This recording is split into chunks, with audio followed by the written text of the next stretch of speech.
जी अस्सलाम वालेकुम, क्या हाल है? सब लोग खैरियत से हैं। मैं दोबारा क्योंकि बीजिंग से मुखातिब हूँ। आज सारा दिन बाहर था और मुख्तलिफ़ जगहों पे, और वहाँ पे इंटरनेट नहीं अवेलेबल था। इंटरनेट वैसे है पूरे चाइना के अंदर, लेकिन ये जो ऐप्स है ना हमारी, जैसे कि व्हाट्सएप है या फिर दूसरे ऐप्स है जैसे कि यूट्यूब है और फेसबुक है, वो यहाँ नहीं चलती। यहाँ पे सिर्फ टिकटॉक जो है वो इम्पोर्टेंट है इनके लिए, और ये उसी के ऊपर ज़्यादा फोकस करते हैं। तो इसलिए ज़रा एक ऐसी जगह चाहिए होती है जहाँ से मैं इसको ट्रांसफ़र कर सकूँ, तो वो बड़ा डिफ़िकल्ट था आज सारा दिन। दूसरा, जब हम त्यामन स्क्वायर में पहुँचे तो वहाँ पे बारिश बहुत ज़्यादा हो गई थी, तो आप ये समझें कि तबाही बारिश, जिसके अंदर हर चीज़ भीग गई। लेकिन बहरहाल एनी हो, मैं वापस पहुँच गया हूँ अपने कमरे में। तो मैंने सबसे पहले ये सोचा कि आपसे मुखातिब हुआ जाए। ये कम्युनिकेशन की दूसरी क्लास है और क्लास नंबर 2 है। अब क्योंकि बहुत सारे दोस्त ये कह रहे हैं कि हमें कोई ऐसा साइन देना चाहिए जिससे ये पता चल जाए कि कौन सी क्लास है। तो अब मैं यहाँ से जितना अर्सा मैं चाइना हूँ, तो यहाँ से मैं इशारों के ज़रिए बात करूँगा और उसके बाद पाकिस्तान जाके इसका एक सोल्यूशन निकालेंगे। सोल्यूशन है मेरे जहन में। बहरहाल यानी हो, आपने चार्ली चैपलिन का नाम सुना होगा। अब जो चार्ली चैपलिन था, ये बेसिकली एक अमेरिकन और ब्रिटिश एक एक्टर था, अगर आपको याद हो। और इस आदमी ने कमाल ये किया था कि इसने एक नई किस्म की एक टेलीविज़न या फिर एक फिल्म, एक उसके अंदर एक इख्तरा ईजाद की इस बंदे ने। और उससे फिर एक मज़ाहिया फिल्मों का एक दौर स्टार्ट हुआ। लेकिन जिस वक्त चार्ली चैपलिन ने फिल्म के अंदर काम करना शुरू किया था, ये फिल्में बनानी शुरू की थी, तो उस वक्त आपको यकीनन ये मालूम होगा कि खामोश फिल्मों का दौर था। उस वक्त फिल्में बोलती नहीं होती थी क्योंकि उसके अंदर ऑडियो सिस्टम नहीं आए थे। सारी वीडियो फॉर्म में होती थी और बस खामोश होती थी। तो ये खामोश फिल्मों के जो थे बानियों में से एक बानी था।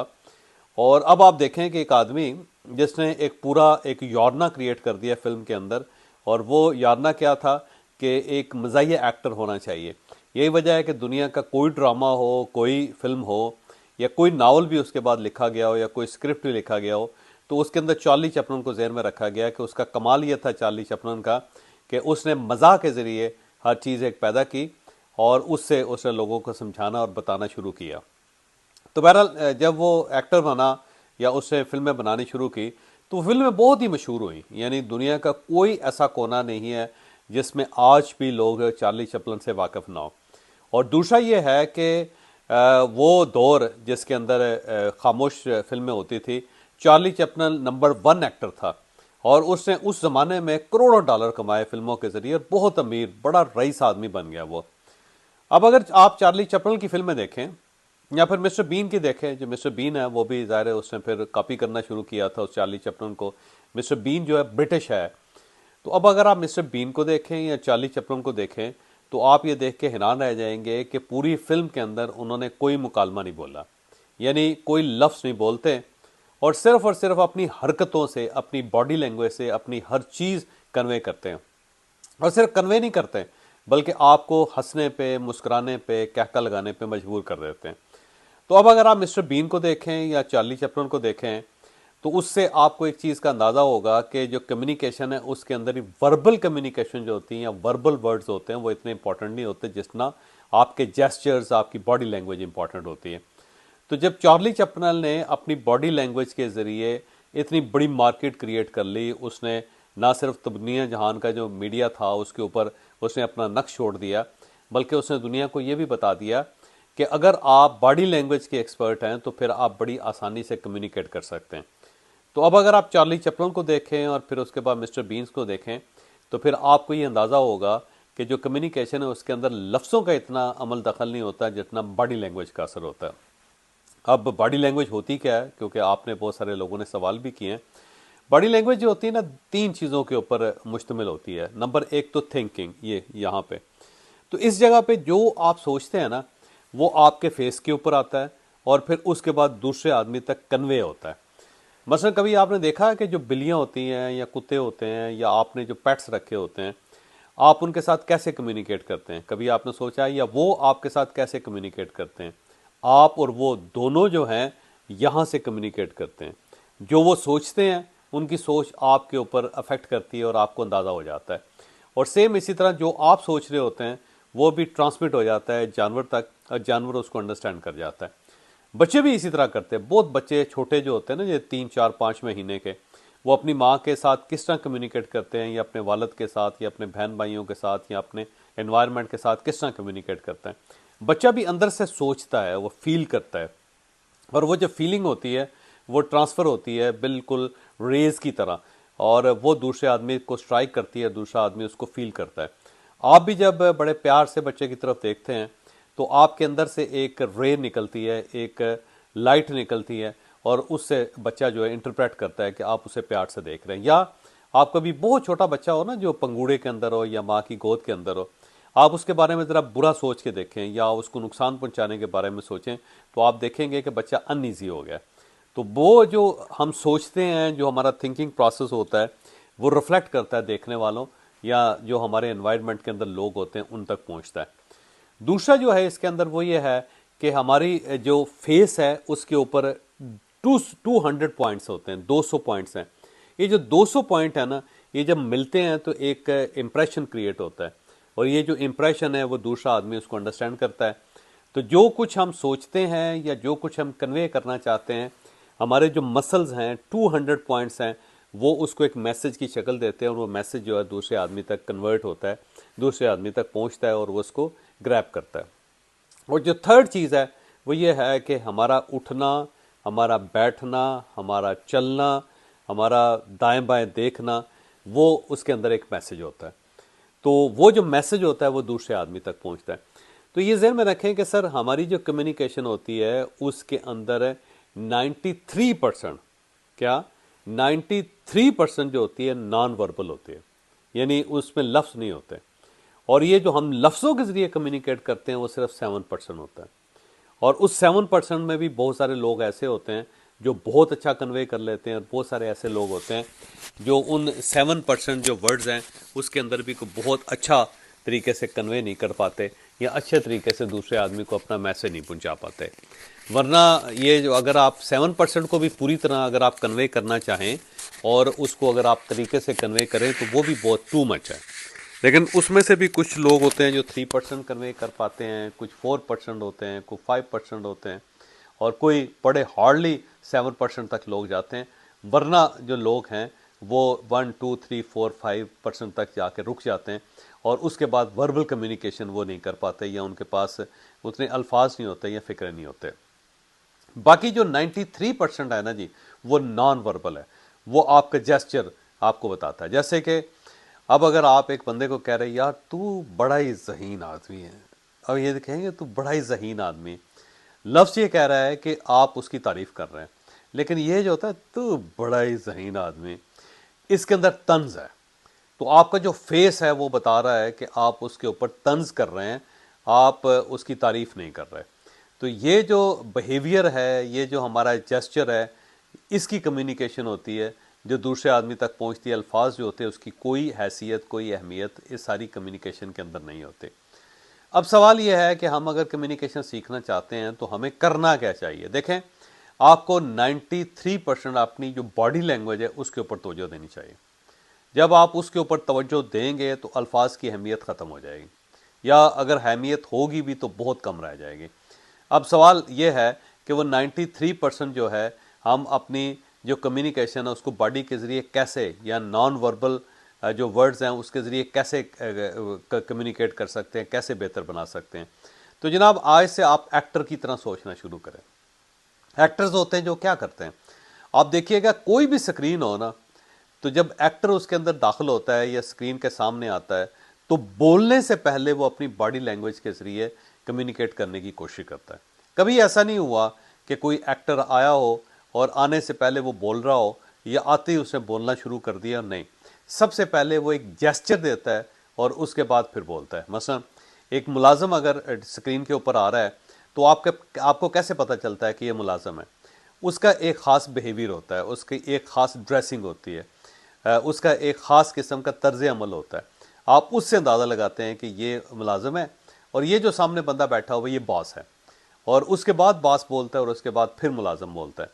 तो जिस तरह एक्टर एक्टिंग करता है ना जी, तो आज से आपने अपनी जो कम्युनिकेशन है उसके अंदर एक्टिंग का एलिमेंट शामिल करना है। मसलन बड़ा आसान हल है कि जब आपको खुशी की खबर सुना रहे हैं तो पहले आप मुस्कुराएं, मसलन मैं आपको बताता हूँ, आप कहें ले जी मैं आपको एक खुशी की खबर सुनाता हूँ, ठीक है। अब एक छोटी सी एक्टिंग है ये कि ले जी मैं आपको खुशी की खबर सुनाता हूँ, या आप वैसे दूसरे बंदे को देख के मुस्कुराएं और उसके बाद फिर उसे कहें कि एक अच्छी खबर है आपके लिए। अब देखें आपने दो काम किए, मुस्कुराए, ये जिस तरह मैं मुस्कुराया। अब दूसरा आदमी जो है ना उसे अंदाज़ा हुआ कि आपको उसके बारे में अच्छी बात करना चाहते हैं, और उसके बाद आपने कहा ले जी आप अच्छी खबर सुने। अब ये जो अच्छी खबर सुने जो हुक है, मुस्कुराहट हुक है, अच्छी खबर सुने ये जो है ये भी एक हुक है। उसके बाद बंदा अटेंटिव हो जाएगा आपकी तरफ और ये कहेगा हाँ जी बताइए। उसके बाद आप फिर अपनी बात करेंगे तो वो बात जो है वो ज़्यादा बेहतर तरीके से सुनी जाएगी और उसके ऊपर ज़्यादा बेहतर तरीके से अमल दरामद होगा। तो एक एक्टर जो है वो अच्छी खबर सुनाने से पहले मुस्कुराता है, तो एक आप ये अंदर मुस्कुराहट होनी चाहिए। दूसरा ये है कि एक इमोशन, जज्बा। जो ढीले ढाले किस्म के लोग होते हैं ना जी, बड़े लेटे हुए मरे हुए मरियल से लहजे वाले बंदे जो होते हैं, उनकी कम्युनिकेशन बड़ी कमज़ोर होती है। तो अभी मैं देख रहा था आपके सवाल वगैरह में भी, उसके अंदर जिन लोगों की कम्युनिकेशन कमज़ोर है उनका प्रॉब्लम यह है कि उनके अंदर एनर्जी नज़र नहीं आती, तो इमोशन नज़र नहीं आता। तो जब भी आपने किसी से मुखातिब होना है या किसी से बात करनी है तो आपके अंदर एक इमोशन होना चाहिए, प्रॉपर इमोशन नज़र आना चाहिए, जज्बा नज़र आना चाहिए। मसलन आप किसी शख्स से मिलते हैं तो जज्बे से अस्सलाम वालेकुम कहना, ये ऐसा कहने की क्या ज़रूरत, अस्सलाम वालेकुम क्या हाल है आपका। ये जो ना एक मरीजाना किस्म की आवाज़ है, अस्सलाम वालेकुम क्या हाल है आपका, नहीं नहीं नहीं, अस्सलाम वालेकुम क्या हाल है जनाब, अस्सलाम वालेकुम, अस्सलाम वालेकुम सर क्या हाल है। अब देखिए इसके अंदर इमोशन आ गया, इसके अंदर एनर्जी आ गई। तो जब भी आपने किसी से मुखातिब होना है तो एक इमोशन के साथ होना है, एक एनर्जी के साथ होना है। उससे पहले आपने एक एक्टिंग करनी है। मसलन आपने एक खुशगवार तरीके से दूसरे बंदे को देखना, स्माइल करनी है, देखें। अब ये जो स्माइल है ना इसके अंदर एक हुक है। उसके बाद अस्सलाम वालेकुम सर क्या हाल है। अब ये देखें इसके अंदर कितनी एनर्जी है। एक स्माइल आपने दी, उसके बाद आपने प्रॉपर इमोशन के साथ आपने दूसरे आदमी को मुखातिब किया, तो ये जो होगा ना ये डेफिनेटली एक दूसरे आदमी के ऊपर एक अच्छा तासर छोड़ेगा। तो आज से हमने एक एक्टर की तरह बिहेव करना शुरू करना है। किसी जगह जाएंगे तो हमारा जो नॉन वर्बल हमारा जो कम्युनिकेशन का सेटअप है उसके अंदर एनर्जी होगी और उसके अंदर अंदर इमोशन होगा, ये दो चीज़ें। और साथ हमने एक स्माइल देनी है। ये जो स्माइल है, ये एंट्री है जिसको कहते हैं, ये आपके लिए बहुत सारे रास्ते खोल देगी, क्योंकि कम्युनिकेशन के अंदर ये चीज़ बड़ी इंपॉर्टेंट है। और उसके साथ साथ दो काम आपने और करने हैं। जब भी आपने किसी जगह किसी से मिलना है, या फर्स्ट टाइम आपने किसी से मुखातिब होना है, या किसी आदमी को आप अपना दोस्त बनाना चाहते हैं, तो दो काम और आपने करने हैं। जहाँ पे आपको लैक ऑफ कॉन्फिडेंस महसूस हो, आपको ये महसूस हो कि मैं अगर उसके पास जाऊँगा तो मैं कॉन्फिडेंस के साथ बात नहीं कर सकूँगा, तो आपने वहाँ जाने से पहले 15 मिनट एक्सरसाइज कर लेनी। कोई भी एक्सरसाइज, को मसल एक्सरसाइज कर लें, को वॉक कर लें आप, और कुछ नहीं तो पुशअप लगा लें, ना हुआ तो आप वो जो होता है डंड निकाल लें, यानी आप ज़मीन के ऊपर लेट के जो पुशअप्स करते हैं वो वाले, या फिर ये है कि उठक बैठक करने। 15 मिनट आपने करने। ये जो एक्सरसाइज होती है ना ये आपके अंदर कॉन्फिडेंस पैदा करती है। याद रखिएगा, जहाँ पे आपको कम्युनिकेशन में लैक ऑफ कॉन्फिडेंस फील होता है या कॉन्फिडेंस की कमी महसूस होती है तो फौरी तौर पे आप एक्सरसाइज करें। वो जो एक्सरसाइज है वो डोपामिन देगी, और जो डोपामिन आपको मिलेगा उससे आपको एनर्जी मिलेगी। जब आपको एनर्जी मिलेगी तो आपकी कम्युनिकेशन अच्छी हो जाएगी। तो दूसरा काम आपने ये करना है कि जहाँ पे भी आपको फील हो कि आपको थोड़ा सा कॉन्फिडेंस की कमी महसूस हो रही है, तो आपने एक्सरसाइज कर लेनी है किसी बंदे से मिलने से पहले। ये चीज़ बड़ी इंपॉर्टेंट है। और जब आप ये करेंगे तो आप ये देख के हैरान ही रह जाएंगे कि आपके अंदर कॉन्फिडेंस आ गया, और अगर आपकी कोई लैक ऑफ कम्युनिकेशन थी तो वो टोटल ख़त्म होगी, और आपके अंदर एक कम्युनिकेशन की एक एनर्जी पैदा होगी है, और आपने बड़ी आसानी से दूसरे लोगों को कम्युनिकेट करना शुरू कर दिया। ये एक आपने टूल के तौर पे इस्तेमाल करना है जहाँ पे भी आपको थोड़ा सा लैक ऑफ कॉन्फिडेंस का शायबा हो या महसूस हो आपको लैक ऑफ कॉन्फिडेंस। दूसरा जो आपने काम करना है ना सर, वो ये है कि आपने स्माइल जो है उसको अपनी ज़िंदगी का हिस्सा बना लेना। यानी जिस बंदे ने भी आपकी तरफ देखना है या आपने जिस बंदे की तरफ देखना है, आपने स्माइल करना है उसको। और ये जो स्माइल है ये आपकी ज़िंदगी का हिस्सा होना चाहिए। ये जहन में रखें कि कम्युनिकेशन के अंदर स्माइल का बहुत बड़ा किरदार होता है। और ये हदीस भी है, रसूलुल्लाह सल्लल्लाहु अलैहि वसल्लम ने भी फरमाया है कि मुस्कुराहट जो है वो आपके चेहरे पर रहनी चाहिए। अगर आपके चेहरे से मुस्कुराहट गायब होगी तो आप यकीन करें कि 50% कम्युनिकेशन आपकी डेड हो जाती है, ये जो नॉन वर्बल कम्युनिकेशन है उसका आप ये समझें कि आधा हिस्सा आपने ज़ाया कर दिया है। तो ये जो मुस्कुराहट का एलिमेंट है ना, ये आपने ज़रूर रखना है अपनी ज़िंदगी के अंदर। और एक और आखिरी चीज़ ये है कि जब भी आप बोलें तो ठहर ठहर के बोलें। बहुत स्पीड से बोलने की कोई ज़रूरत नहीं है। बहुत लोग होते हैं बड़ा बड़ा करके बोलते रहते हैं, ना, स्पीड से नहीं बोलना आपने, ठहर ठहर के बोलना है, एक एक लफ्ज़ को सोच के चुभा के बोलना है और उसके अंदर फोर्स पैदा करनी है। ये जो फोर्स है ना, वो जब आप आहिस्ता बोलेंगे तो उसके साथ पैदा होगी। बड़ी तेज़ी से अगर बात करेंगे तो आपकी जो ज़ुबान है उसके अंदर फोर्स पैदा नहीं हो सकेगी, आपके अंदर कम्युनिकेशन पैदा नहीं हो सकेगी। और आखिरी तजवीज़ जो आज नॉन वर्बल में वो ये है कि इंसान हाथ से बोलता है, याद रखिएगा, ज़ुबान से नहीं बोलता। आप अपने हाथों को इस्तेमाल करें। ये जो हाथ का इस्तेमाल है, जैसे ये मैंने कहा इस्तेमाल, इससे इसके अंदर फोर्स पैदा हो जाती है, इससे अंदर एक मैग्नेट पावर पैदा हो जाती है। तो आपने जब भी बोलना है हाथ को इस्तेमाल करना है। तो ये जो आपको मैंने आज 3-4 टेक्निक्स बताई हैं, इसको आपने फॉलो करना है। एक्टिंग करनी है, मुस्कुराना है, जज्बे के साथ, एनर्जी के साथ बोलना है और हाथों का इस्तेमाल करना है। और उसके बाद आप देखें कॉन्फिडेंस लेवल आपका कहाँ से कहाँ चला जाएगा। और जहाँ पे लैक ऑफ कॉन्फिडेंस फील हो, वहाँ आपने जाने से पहले 15 मिनट एक्सरसाइज कर लेनी है और उस एक्सरसाइज का फिर आप कमाल देखिएगा। अगला जो हमारा होगा, हमारा लेक्चर होगा, उसके अंदर मैं आपको ये बताऊंगा कि आपने किस्से, कहानियाँ और दास्तानें कैसे सुनानी है और कितनी दास्तानें आपके पास होनी चाहिए। शुक्रिया।